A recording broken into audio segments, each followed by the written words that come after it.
नमस्कार. मराठी श्यामल किचनमध्ये आपलं खूप खूप स्वागत. आज मी तुम्हाला एकदम बाहेर भेटते तशी आतमधून खुसखुशीत आणि चवीला पण एकदम मस्त अशी बालुशाही बनवून दाखवणार आहे. चला तर मग रेसिपीला सुरुवात करूयात. तर त्यासाठी इथे मी 2 वाटी मैदा घेतलेला आहे. 1 चमचा बेकिंग पावडर घेतलेली आहे. तर इथे तुम्ही खायचा सोडाही वापरू शकता. आणि आता इथे मी 2 मोठे चमच्यानी 2 चमचे तूप घेतलेलं आहे. तर ते तूप आपण चांगल्या पिठाला चोळून घ्यायचं आहे. तर तूप आपण इथे थोडंसं जास्तच वापरायचं आणि आपला पिठाचा असा गोळा तयार होतो का ते पाहायचं. आता ह्याच्यामध्ये मी 2 चमचे दही टाकलेलं आहे. आता दही पण आपण पिठाला चांगलं चोळून घ्यायचं आहे. आणि आता थोडं थोडं पाणी टाकून आपण हे पीठ मळून घ्यायचं आहे. तर पीठ एकदम घट्टच मळून घ्यायचं आहे. आणि पीठ मळल्याच्या नंतरची ही स्टेप खूप महत्त्वाची आहे.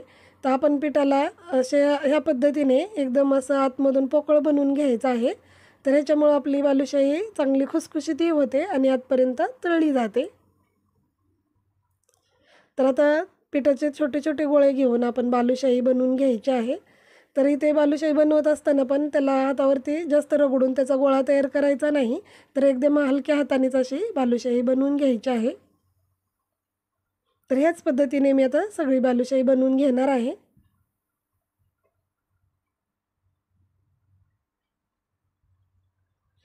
तर आता इकडे मी तेल गरम करायला ठेवलेलं आहे. पण इथं आपण तेल एकदम हलकं गरम झालं की लगेच आपण त्याच्यामध्ये बालुशाही सोडून घ्यायची आहे.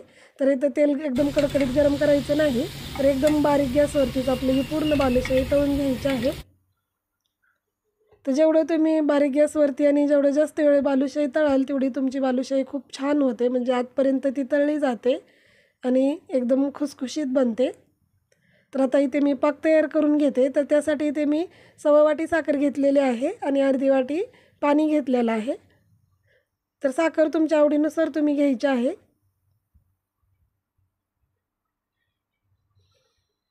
तर आता अर्धा चमचा मी ह्याच्यामध्ये वेलची टाकलेली आहे. तर आता आपला पाक तयार झालेला आहे. तरी ते मी पाक आपलं एकतारी पाक केलेला आहे. तर मला बालुशाहीवरती साखर आवडते म्हणून मी ते एकतारी पाक केलेला आहे. जर तुम्हाला बालुशाहीवरती साखर आवडत नसेल तर तुम्ही इथे थोडासा पाक कच्चा ठेवला तरी चालेल. आणि आता तुम्ही इथे पाहू शकता आपलं बालुशाही मस्तपैकी तळलेली आहे आणि त्याला कलर किती सुंदर आलेला आहे आणि ती एकदम फुगलेली पण आहे. तर दिसायला एवढी मस्त दिसते. आणि आता आपण ह्याच्यामध्ये सोडून घेऊयात.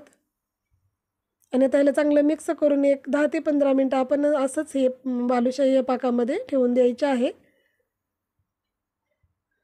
आणि एकदम मस्त आणि दिसायला पण सुंदर आणि खायला पण खूप छान लागते. तर ह्याच पद्धतीने तुम्ही सुद्धा करून पहा. कशी झाली ते मला कमेंट्समध्ये नक्की सांगा. आवडली असेल तर लाईक करा, शेअर करा आणि सबस्क्राईब करायला विसरू नका. व्हिडिओ पूर्ण पाहिल्याबद्दल धन्यवाद.